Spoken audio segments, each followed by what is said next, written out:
从11月1号开始，4200万人瞬间就没有口粮可以吃了。75万公务人员已经停薪超过1个月的时间了，他们靠着刷卡，甚至有人就是卖了家当来持续的维生。现在也掀起了圣诞在家躺平潮。美国整个社会是有问题，我们很难想象美国是这样。我们一直认为还是 M 型社会，其实美国已经不是了，是 L 型社会。只有很有钱的那一群人占了，无论是收入、消费，那其他的通通一起躺平。这 L 的人数非常多，大家要付出不平等的代价。这个滋养了极端主义，美国的社会已经变成如此。政府关门引爆的粮食上面的危机，原本联邦政府补助的这个叫做营养补充的援助计划，但是从11月1号开始就正式的停发了。现在确实4200万人瞬间就没有口粮可以吃了。那么政府过去呢会补助这一些人，每月发放的这个成本金额大概是落在90亿美元，换算新台币2700亿，其实是非常多的。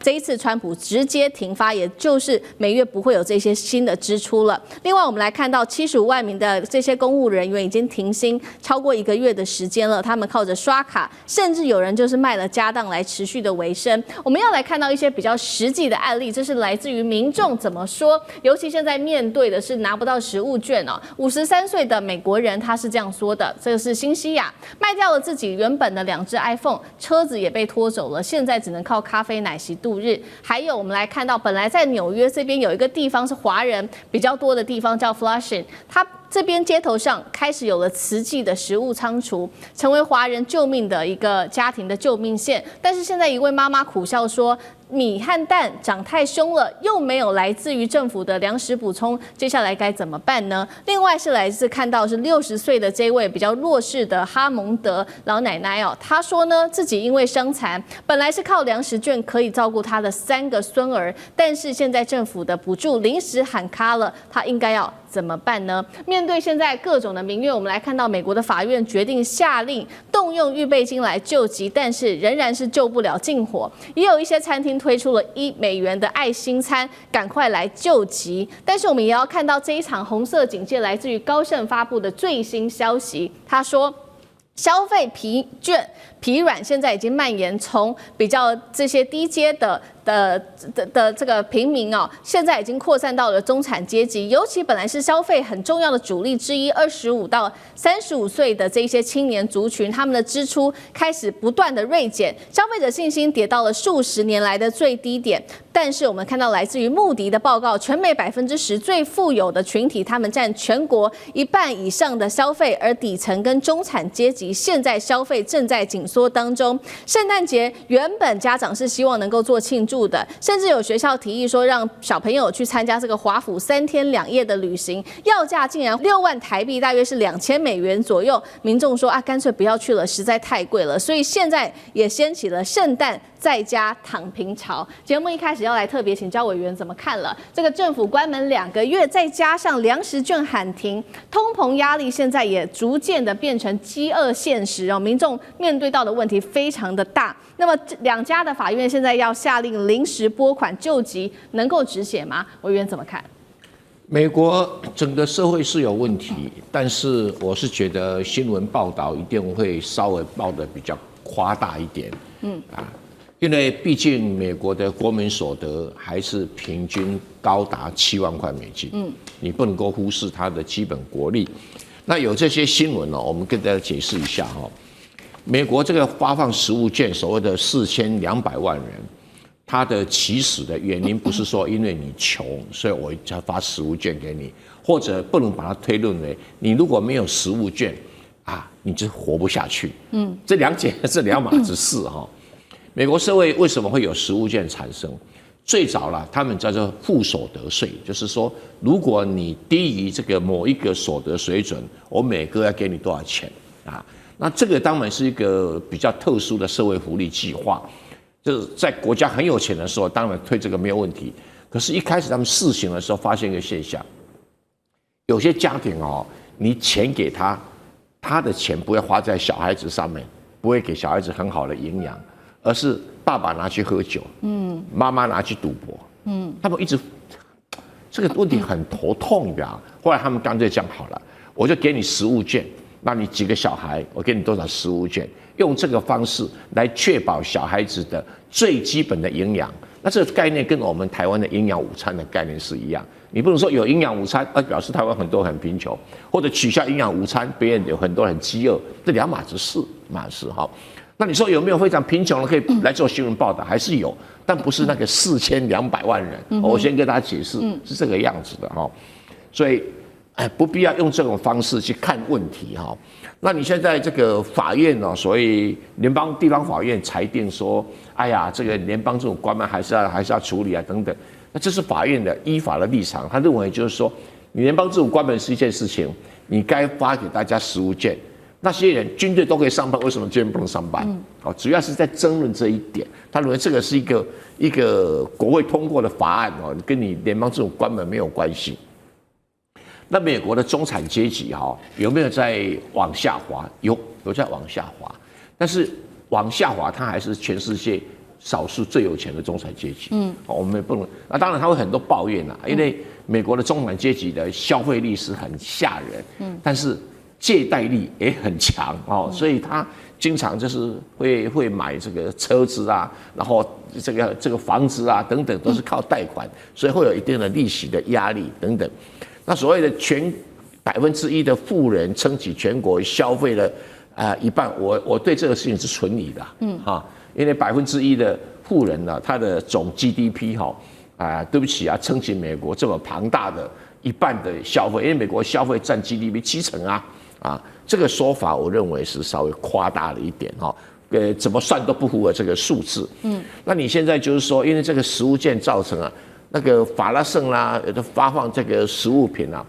这个几乎全世界到处都如此啦，台湾也一样，有人送免费鸡蛋就一堆人排队哈，送免费面包一堆人排队哈，这不表示他们饥饿啊，这两件事情，有人就这很热闹啊，这个慈善啊等等，我们来参加一下也会有啊，那这个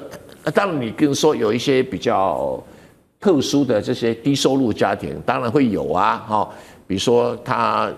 这个田纳西州等等，但注意到美国有个特色，就是贫穷家庭的救济活动不是联邦政府的事，是州政府的事啊。所以田纳西州它如果有联邦的食物券，这是联邦给的福利，不是州政府。州政府还有另外一套福利，可能各州不一样。那可能因为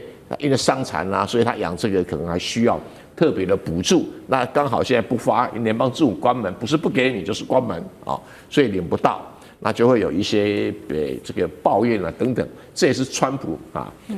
民调会下滑，但川普现在退给那是民主党的事，不是我的事啊，那这个就吵没完了。是好，那这场风暴我们看到，其实刚刚说的持续蔓延到这个中产阶级，本来应该是很重要的消费主力，这对于美国来说，接下来的影响，小舰长又怎么看？我谈一个国家哦，那个国家的识字率排名全球第7，数学能力排名第27，然后科学排名在第22名啊。那但是呢，它还有3个现象，第一个，监狱服刑的人数占总人口的比例全球最高；第二个，成年人相信天使存在的人数也是最多的；第三个，消费最多的预算。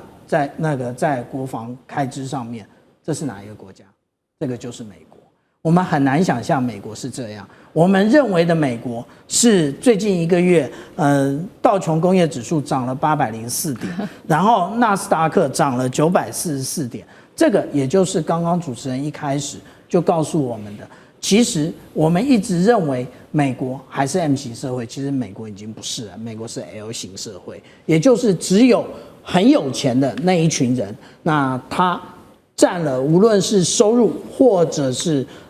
消费，那其他的通通一起躺平。那这一个 L， 而且这个 L 还长尾啊，这 L 的人数非常多，所以我们讲说啊，我刚刚讲的数据还不是最新的，也就是刚刚讲到说有关于识字率啊、数学或者是科学的排名，这个是2012年美国有一部很有名的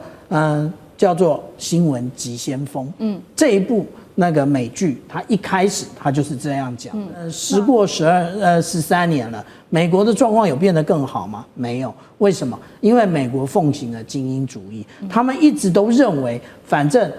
精英是无法世袭的，都是要靠着自己打拼出来。真的是这样吗？我们看看当初讲哈佛，当初讲斯坦福，到底有多少学校的学生因为爸爸妈妈捐了很多钱，他可以进到这些学校去，而且还可以顺利毕业。这个也就是我们想一想啊，说大家以前认为就是僵固的 American Dream， 那美国梦真的是精英的所组成的吗？不是，而且偏偏是这个状态啊，反而大家要付出这个不平等的代价。这个就是我们讲到之前的诺贝尔经济学奖，史蒂格里斯他特别讲到这件事情，这个也就是会滋养了极端主义。我们现在就看到美国的社会已经变成如此。刚刚小县长帮我们特别提到美国的 L 型社会，也请老师来带我们看，现在是不是呈现一个两极化？杨老师。美国人均 GDP 是85000美元哈，但是它没有什么最低薪资了。因为我们台湾是算月薪嘛，美国人不是这样，美国人算以打工最低薪资多少？联邦有规定，这个还真的蛮低的，是7.25美元1个小时。但是有一半以上的美国的州啊，那每个的州的规定又不一样，大概就是15块美元1个小时。像加州是16块，华盛顿州也是16块。然后呢，每个这个 county 哈，它可以有更进一步的规定。所以全美国最高的这个时薪啊是在哪里？在好莱坞，19.65美元。所以如果你一天工作个8个小时，一个礼拜工作5天，其实你可以大概如果用15块来计算的话，可以得到台币7万块以上。如果说台币7万块以上扣掉税，因为又有地方不同，比如在纽约市，你要扣州税，你要扣这个市的税，你所有的消费，所以还会因为有地点的差异。比如说在中西部，它的税就比较低。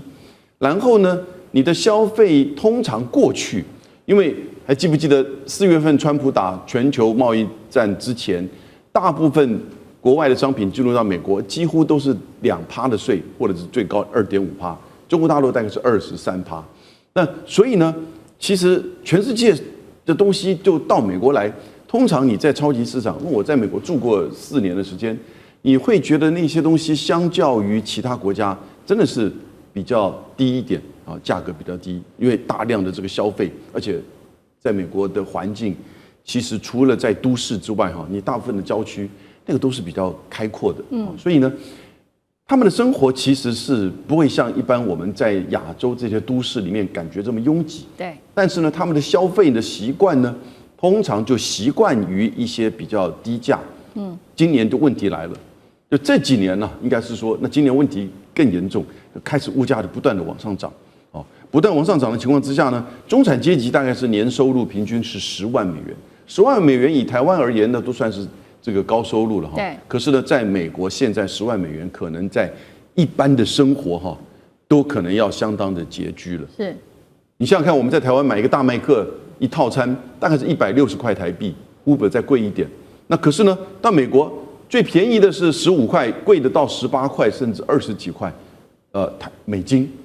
那就是台湾的大概3倍是这么高。所以它现在的物价使得很多人就是开始变成就是美式繁荣会怀疑，可是它又集中在少数人的这个财富上面，这是资本体系里面的这种情况。可是他的就是大学毕业之后呢，如果你工作行业选对的话，你往往那个收入就会跳得很快。所以那个是一个靠个人竞争、靠个人能力，但是呢有一些基本的保障，因为它整个派非常大。所以你要说美国多么的贫困，其实真的还不至于。但是呢，它跟以前相比，的的确确现在是辛苦太多了。美国的经济是否大崩盘了吗？我们今天做了一个统整，说100万人的失业问题现在在美国发生，还有物价飙涨，更有60%的美国人陷入在贫穷的地狱当中。这些数字都不是空穴来风，等一下带观众朋友一起来细细看。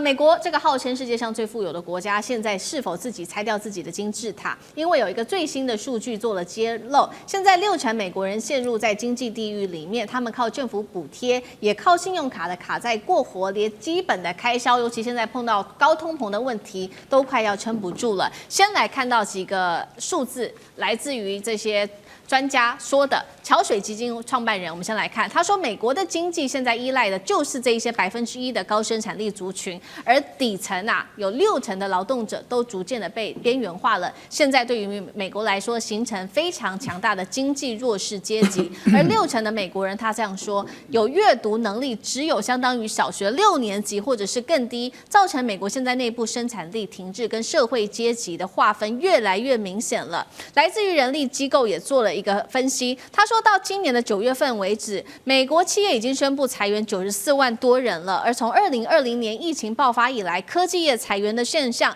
是最为严重的，一共是高达了10万人。而这个也不是一个预言的，我们要来看到的是，包括了科技业的亚马逊已经宣布了准备大砍3万名员工，这是史上最大的一次裁员潮。简直就是一触即发了。更惨的是，确实现在美国的通膨问题非常的严重。我们要来看到美国现在家庭每年得多支出1500美元，包括了他们现在日常要吃的东西，牛肉、水果、日常用品涨幅高达了10%到15%。美国的消费者的信心10月指数也创下了半年来的新低制造业更是连续4个月都是收缩的，美国民众的信心可以说都是已经快要崩溃了。而美国进口商为了要避开这些接下来潜在的关税冲击，他们选择跟中国大陆现在进行提前拉货，赶忙从大陆进口春季的商品，先放在自家的仓库先放着，免得商品会越来越贵了。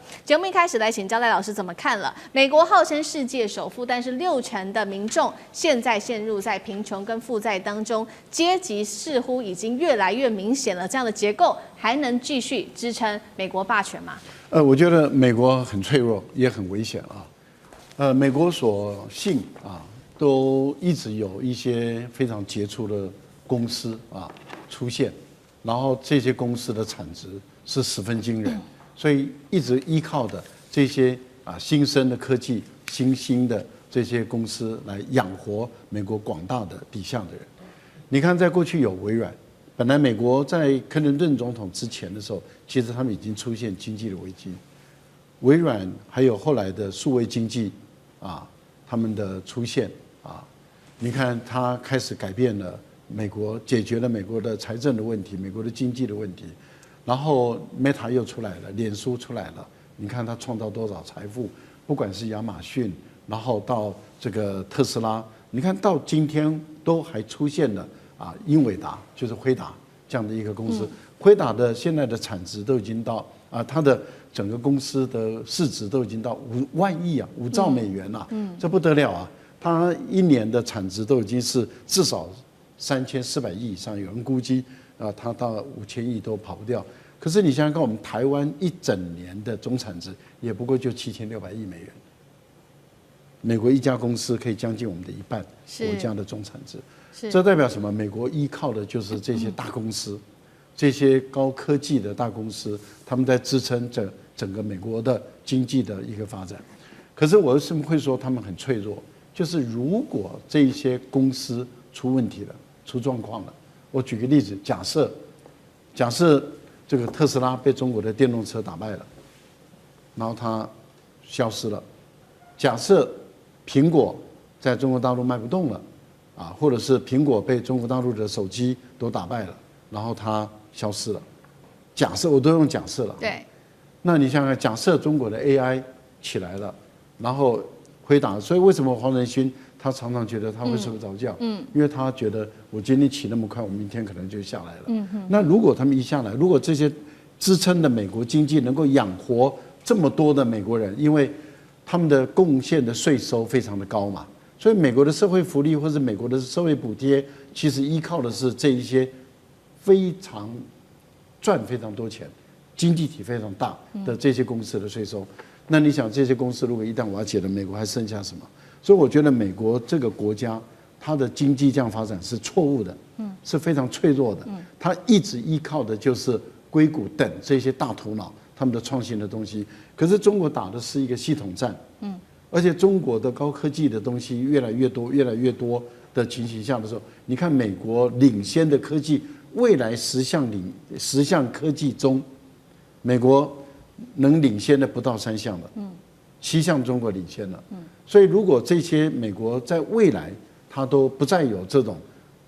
独角兽巨大的公司存在的话，美国它基本上社会说崩解，也可能就是一夕之间的事情了。好，所以有一方面我们看到美国的经济重压，不管是新创产业、科技产业，但是又要面对来自于中国大陆的竞争。那另外一方面，美国现在确实经济内部也碰到许多的问题。刚刚讲的嘛，制造业萎缩，还有100万人失业。现在还有担心的就是 AI 取代了这些所谓比较低阶层的人力，美国转型会不会反而被掏空？经济会不会面临崩塌？委员又怎么看？都不会。我肯定的说哈，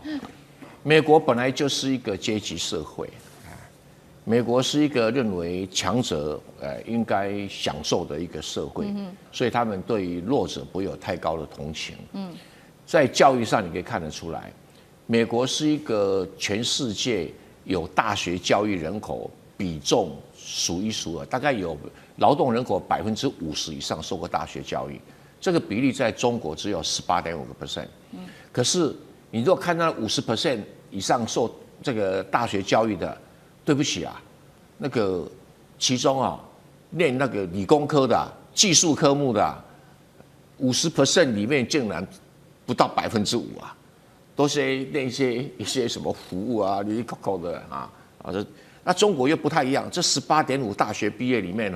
有将近一半的6%比美国还多人念理工科的，这是第一个很有特色的一个比较。第二个啦，美国有全世界最好的大学。然后可是美国有全世界最烂的大学，所以他50%念过大学一半以上都烂大学，什么这个什么 community college 之类的东西。那因为中国对大学教育是严格管制，不是你想设就可以设，所以变成中国的大学的素质会比较平均、比较高那这几乎是2种不同社会思考所产生的一种劳动力的生产结果。那再来谈到这个中学以下的教育中国你可以说它强迫教育、义务教育，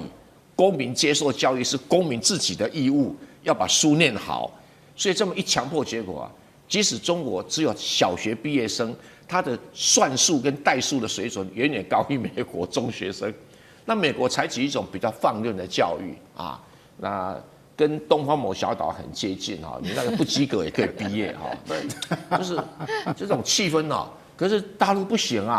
大陆连那个小学都很严格的要求，所以变成说中国大陆虽然它大学生的比重比美国小，但在实质上它的劳动阶层的教育水平比美国劳动阶层高，所以这形成一个很奇怪的现象，就是说，美国有最好的学校、最好的大学，可以产生最好的精英阶层，可是就经常会形成美国就是一个阶级社会。那因为美国有这些精英阶层存在，那变成美国也不太容易垮有点拖死狗的味道。那中国呢，就是说因为教育的这个大众教育很成功，可是它会相对的会创造一个问题，就是它的失业率会比较高。因为教育程度高，他做那个比较低层次的工作机会越来越少，所以美国的失业经常都在4%以下，中国的失业率都在5%以上。所以这个2个国家各有它的家有本难念的经。好，那另外请教厉将军呢，在谈到这个关税还有这个高通膨等等的问题。首先我们要知道，美国现在政府正在关门当中所以说现在的 CPI 指数来讲的话，它没办法统计包括到美国政府机关来讲的话，甚至于商业机关来讲的话，他们不晓得现在最新的数据是怎么样。这一场全球瞩目的习川会终于登场了，选择的地点也是经过有许多的角力的。原本白宫已经坚持说他要在庆州举行，最后是按照中方的意思，后来是改在釜山这边来进行这个谈判。那中美在国际的舞台上，可以说现在已经是平起平坐了。我们看 CNN 怎么形容，他说不论这个最终的结果如何，对于北京来说，这一场会谈都将是一场胜利了，而且 CNN 甚至说已经是中国大赢了，因为习近平已经借此展现出了中国愿意谈判但不会被施压的一个对美新的关系，并且 CNN 也说了。中国现在在全球舞台上已经和美国平起平坐。另外一位是来自于中国大陆的学者，他这样形容：美国已不再是主导的强权了，中国现在透过稀土管制等措施，迫使华府回到了谈判桌。而另外一头，王毅跟卢比欧的通话也都强调了，习川都是秉持着平等、尊重甚至互利精神的世界级领导人，中国不再是100年前那个任人宰割的弱国。今天节目一开始先来看一看习川会登场，中美现在可以说是平起平坐。CNN 说的，不论结果如何，习近平都已经赢了，这句话委员怎么看？我不同意CNN的说法，中国跟美国平起平坐不是从这一场会谈开始的，而是早就开始了。我们大家回顾一下，去年 APEC 在旧金山举行的时候，当时的美国总统拜登跟国家主席习近平2个人的会谈就早已经平起平坐了，而且那一场会谈谈的内容比这次会谈更加的广泛。如果再往前推，当时的拜登跟习近平是看到的，拜登是轻跑步去见习近平，什么时候？就在印尼的所谓的什么集团体会议上面。那你可以看得到，一个美国总统要轻跑步过去去见习近平，这应该不只是平起平坐了吧？所以我就CNN说，好像从这一次会谈才平起平坐，这个说法可能时间点抓错了，更早。别的我不敢讲，至少去年就已经平起平坐了。是。那回到谈判桌，这当然跟一连串的关税谈判有关啦。我也不认为说，因为这次的稀土管制比较严格，所以美国才愿意谈。其实中国大陆对于稀土的管制，在今年很早前就开始了，只是这一次把稀土的管制的范围给扩大。所以不能说从这次会议开始，中美2国其实如果严格上说要较劲转捩点在哪里？在上一次阿拉斯加当时的会谈。杨洁篪就讲，当时说，因为美国布林肯那还有那个苏利文一直讲话一种姿态很高傲的样子。杨洁篪叫记者留着，他讲一番话，讲什么？美国你不要你不够资格用实力地位来跟中国讲话。换句话说，他什么意思？你美国鼻孔不可以朝着我对我讲话。现在我们要互相用鼻孔对鼻孔来讲话。所以那个时候就很明显，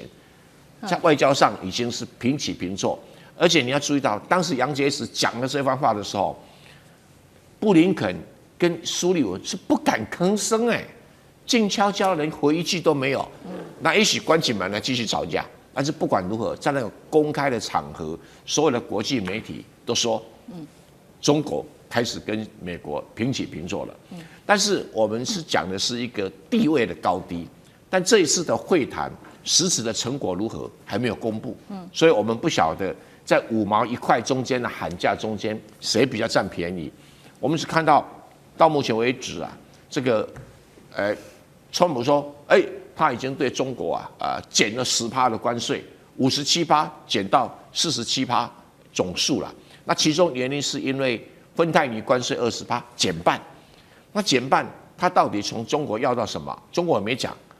只是美国的贝森特有提到说，中国愿意把扩大的稀土的管制从今年11月往后12月往后挪到明年，有1年的时间不扩大管制，只有对军工产业管制，而不像现在要逐案申请。因为欧洲在抱怨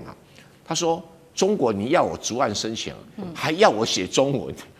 然后还要用中国的 WPS 不能用 Word， 不能用其他的软体来写，那这算是小事那更经典的是欧洲在抱怨说，他们光申请稀土的案子摆在中国商务部的桌子上有2000多件案子，也不能怪人家，因为北京最近比较忙嘛，对，没有办法很快速的处理申请案，这当然就是一种外交上的来往嘛。是，你欧洲对中国也没有好到哪里去，中国为什么要那么快速的处理的申请案所以这个另外一个场边的问题。但是不管如何，我们一方面观察中美两国的实力较劲，还有地位的高低的这种争逐。那我认为平起平坐早已经开始了。那实质上的利益到这一次应该隔几天才会看得清楚。是好，所以我们先以这一场的政治地位，还有整个在外交上面的谈判来看到中美之间可以说在政治上具有非常大的意义，已经平起平坐。那另外也会来关键点就是来看到是习近平他的战略态度，这一次到底是采取什么样子的一个态度？因为这个是来自于很特别哦，《纽约时报》特别做了一个分析，他认为习近平办公桌上面有一个林则徐的诗句哦，那他就特别写到了“苟利国家生死以，岂因祸福必趋之”。他认为他正是这个贸易战科技封锁的时候，这个成为了习近平的一个座右铭，意思就是说国家利益其实是高于一切的。那么就算美国今天你要硬碰硬，中国大陆也不会让半步的。另外一位是来自于学者，这是美国学者，他是蓝诗林的一个分析，我们也来看到，他说中国其实是带着历史的伤痛来做谈判的，美国却是一无所知。这一次成功逼迫川普让步，释出的讯息就是中国已经正式的觉醒，已经正式的强大，想用任何霸权恐吓中国的企图都是徒劳无功的，是这样子吗？这个来自于纽时的分析，林则徐这首诗代表的就是习近平他现在在贸易战上面的态度吗？赖老师又怎么看？我觉得不只是在贸易战的态度啊，是全方位的啊，全方位的基本的态度。我们观察习近平从2013年上来到现在10几个年头过去了啊。我觉得他有一个精神一直是一以贯之的，这个一以贯之的精神就是，你做任何一件事，你不能考虑到个人的利害，啊，不能够去趋利避祸的这种方式，你要考虑的是国家的利益在哪里，国家利益在哪里，你个人该牺牲的你也要牺牲，要以国家利益为主。我想这个态度很明白，所以你看他反贪腐。反贪腐，坦白说，这不是一件容易的事。你看，从他上台到现在10几年来，对于贪腐他绝对不容忍。你看这一次这个四中全会召开的时候，有多少位高阶的将领都是落马了，有多少位是他这个选定的这些高阶的军事的这些负责人，但是你碰触到贪腐，全部都下台一鞠躬。这个在中国几千年来的历史中能够一以贯之到现在的，其实不多见。然后把它体制化、法制化也不多见。这代表什么？只要有利于国家利益的，个人的生死、个人的利害都不重要。我觉得这个是在治国是如此，那么对于全世界的问题也是如此。用压迫的方法，想用实力拳头来对待中国的方法，中国不可能选择屈服，因为对于他的观念来说的话，中国如果选择屈服的话，那中国还有什么路走？所以林则徐就是一个非常好的案例，就是林则徐那时候中国是积弱不振，但是你应该要举全国之力，上下的一致来对外。那大家奋血作战的话，我相信英国人，坦白说，几艘破船真的能够把中国打败吗？只要中国的军人，在当时我讲是清朝的军人，对，只要大家拼了命，你有多少弹药？但是没有嘛，贪生怕死嘛，皇帝先溜，每个人都溜，结果一个这么大的国家4亿人口，然后就被几艘船就这样打败了，然后上前入国到这个地步，这代表什么？都是因为贪生怕死，从皇帝贪生怕死到底下都贪生怕死。林则徐这样的一个好官，结果被下放，被放到边疆去。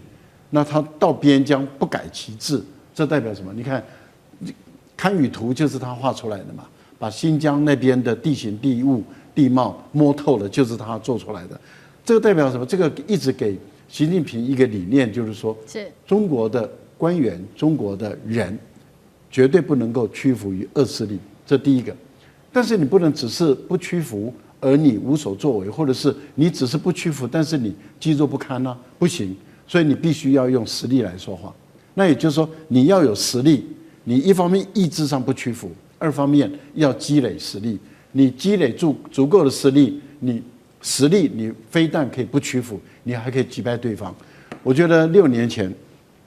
川普打第一次贸易战，那中国在当时就已经知道下一场仗要继续打，所以积累了6年的实力。那6年实力来以后，川普再上台，再打贸易战，而且这次的贸易战比上一次变本加厉。可是你看中国的反击力道，那就是让川普根本喘不过气来。这代表什么？最后一方面是意志力不屈服，二方面就是有力量打到对方他不敢再打，也不能打为止。我觉得这个就是一种精神。林则徐的这个精神，他会放在桌上做座右铭，其实就是提醒自己：第一个，意志上不能屈服；第二个，你要有实力，你不能够就不屈服，然后用义和团的精神，那没有用。所以最后要有实力。我觉得积累了6年，那当然把美国打败嘛。好，我们看到借鉴于这个过去的历史哦，让中国屈辱了这么久的一段时间，也让这一次习近平对于美国的谈话，还有这场中美的谈判更具有代表性跟它的重要的意义。相较于这一次中国大陆展现一个大国的态度，我们要来看到在另外一头哦，日韩就会形成了一个跟美国谈判一个非常强烈的对比。首先我们要来看到日本了，日韩这一次包括了高市早苗跟川普见面哦，没有想到这个高市早苗在美军基地里面是真的哦，转圈敬礼还陪笑。那么为了要取悦川普，高市还宣布会投资美国高达5500亿美元，而且还答应会增加军购。结果美国我们看到他的态度是不但不领情哦，反而宣布对日本产品未来全面课征15%的高关税。只对美国无法获得或者是无法生产的一些自然资源，像是汽车、航太这些仿制药会给予一些特定上面的待遇。南韩就更扯了，我们来看到特地送上了价值连城，等一下我们会有这个 Rhodes 画面给大家看，价值连城的新罗王朝的皇冠的复制品，还自称是川普的速配员，姿态非常低。将军怎么看？我相信日本跟韩国这2个国家元首这次的表现是完全的失格，看得出来他完全阿谀谄媚奉承这个川普。几个动作来讲，川普最喜欢的，他们这个极尽想办法要做到。比如川普最喜欢黄金嘛，所以这2个国家元首就赶快这个用黄金打造他所喜欢的礼物。第二个来讲的话，川普要的就是诺贝尔和平奖李在明也讲说，这个你应该要得这个高市早苗也说你应该要得这个诺贝尔和平奖要推荐他得诺贝尔和平奖。我觉得这几乎都已经是失去一个国家的格调。我举一个例子假设说有一个这个小女孩，然后她有一天被一个这个街头的流氓叫上她的这个豪车里面，然后带到他们家的所开的夜店在里面狂欢。那你认为说这个人会是谁？我们一般来讲觉得说这不应该这样做。那更何况你是一个国家的元首，是一个女性的元首，你应该顾到国家的一个尊严在这边难怪来讲高市早苗这个动作被这个日本人所瞧不起，认为说这是日本的耻辱甚至列为国耻。当然你一个国家元首可不可以去这个上美国的航空母舰是应该可以去，我也认为应该可以去。以前这个蒋公也曾经上过美军的航空母舰，但是去那边是纯粹就是谈军事嘛去参观人家军舰，那你美国来讲，你应该代之以礼，说这个军舰来讲，我有什么样的战力，有什么样威力可以担任什么样的作战任务，然后应该是这方面的这种说明跟简报而不是在里面狂欢跳舞。对，这个等于说有一点像高中女学生。看到他这个心目中仰慕的这种偶像那种开心成那样子，我觉得真的是有失国格。那李在明来讲也是一样，让人家觉得非常的不可思议一个这个国家的总统居然阿谀到这种程度，你最起码也要替南韩考虑一下嘛。他送了2样东西我跟各位讲一下。第一个是这个所谓的无穷花勋章，其实川普不是第一个拿到，第一个拿到是谁呢？蒋委员长夫人，蒋夫人有拿到，因为那个时候2次世界大战中国协助韩国打败了日本，让韩国可以独立，所以说他们有颁这个勋章给蒋夫人但是这次来讲的话，他除了说是这个勋章之外，还送了一顶皇冠我觉得这真的是我不得不佩服李在明。你看他那顶皇冠多好啊！这个川普最喜欢什么？除了黄金之外，他还喜欢人家给他戴高帽子。对，你看那顶帽子多高啊！对，上面那个山哈，等于是我们来讲的话，一个叫山，两个叫粗，它是三根在上面，好好的一顶高帽子套到川普的头上，而且还是金光闪闪。听说这2件礼物哈，都是纯金打造的，而且是镶上这个紫色的这种水晶哈，总共价值换算成台币的话要320万，那你就这样子送过去。当然，我觉得日本跟韩国会做动作，他们必须要靠美国来保护了，也看得出来这个非常的这个有失。我觉得这种动作真的是有失国格。